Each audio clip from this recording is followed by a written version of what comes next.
మనం నిత్య జీవితంలో ఫేస్ చేసే పెద్ద సమస్య ఏంటంటే విమర్శలు. ఆ విమర్శలు మన ఇంట్లో వాళ్ళతోనూ, బయట వాళ్ళతోనూ, ఫ్రెండ్స్తోనూ, తెలిసిన వాళ్ళతోనూ, తెలియని వాళ్ళతోనూ, ఇప్పుడైతే కొత్తగా సోషల్ మీడియాతోనూ రకరకాలుగా మనం విమర్శలు ఎదుర్కొంటూ ఉంటాం. సో క్రిటిసిజం, అట్లాంటి క్రిటిసిజంని మనం కనుక పాజిటివ్గా ఉంటే, ఓకే వాడు మనల్ని ఎందుకు తిడుతున్నాడు, ఎందుకు అనాల్సి వస్తూ ఉంది అని చెప్పి మనం మన పరిస్థితులు, మన భావాలు, మన లోపాలు అన్నీ అంచనా వేసుకొని ఆ లోపాలు ఏమైనా ఉంటే కరెక్ట్ చేసుకుంటూ, మన పనిని ఇంప్రూవ్ చేసుకుంటూ, మన వర్క్ని ఇంప్రూవ్ చేసుకుంటూ, మనలో ఉన్న నైపుణ్యాన్ని పెంచుకుంటూ ఇంకా ముందుకెళ్తూ క్వాలిటీస్ పెంచుకోగలం. అదే మనం నెగిటివ్గా ఉంటే, అంటే నేను అనే అహంకారం కావచ్చు, ఏదైనా బాధలో ఉన్నప్పుడు కావచ్చు, ఏదైనా కోపంలో ఉన్నప్పుడు కావచ్చు, మనం నెగిటివ్ పరిస్థితుల్లో ఉన్నప్పుడు అదే విమర్శలు మనల్ని తీవ్రంగా బాధిస్తాయి. చాలా చాలా చాలా బాధిస్తూ ఉంటాయి, మనల్ని చాలా ఇబ్బంది పెడతాయి.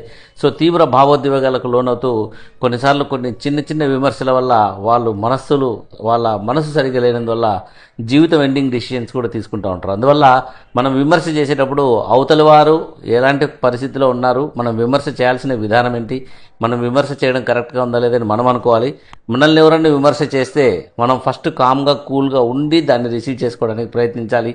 కోపము, బాధ, దుఃఖం ఇట్లాంటివి ఏమైనా ఉన్నా కూడా తొలగించుకుంటూ ఆ విమర్శను కరెక్ట్గా అనలైజ్ చేసి దాంట్లో మనకు మంచి ఉంటే పట్టించుకోవాలి, చెడు ఉంటే వదిలేసుకోవాలి. ఈ రకంగా మనం ఎప్పటికప్పుడు ఆ విమర్శలతో మన పర్సనాలిటీని డెవలప్ చేసుకోవచ్చు. సో విమర్శలు అలా వాడుకుందాం. సో నెగిటివ్గా ఉండొద్దు. నెగిటివ్గా ఉన్నప్పుడు విమర్శలు ఎవరైనా చేసినా కూడా వాటిని పట్టించుకోకుండా దూరంగా ఉండండి. కొద్దిగా పాజిటివ్గా తయారైన తర్వాత తిరిగి ఆ విమర్శను తీసుకొని ఆ విమర్శను మళ్ళీ మీరు కూడా దాంట్లోకి వెళ్ళి దాన్ని అనలైజ్ చేసి దాంట్లో నా లోపాలు ఏమైనా ఉన్నాయని చూసుకోండి. అంతే తప్ప మీరు నెగిటివ్గా ఉన్నప్పుడు ఆ విమర్శ ఏదో చేశాడు, ఎవడో ఏదో తెలియని ముక్కు మొహం తెలియనివాడు ఏదో చేశాడని చెప్పి రియాక్ట్ అయ్యి ఏదో బ్యాడ్ డెసిషన్ తీసుకోవద్దండి. ఓకే, ముఖ్యంగా నాకైతే హార్ట్ఫుల్నెస్ మెడిటేషన్ చాలా చాలా ఉపయోగపడింది. ఈ విషయంలో హార్ట్ఫుల్నెస్ మెడిటేషన్లో నేను చాలా చాలా నెగిటివ్ పర్సనాలిటీస్లోగా ఈ మధ్య అర్థమవుతాను అనమాట. ఒకసారి నేను అహంకారం ఎక్కువగా ఉండేది.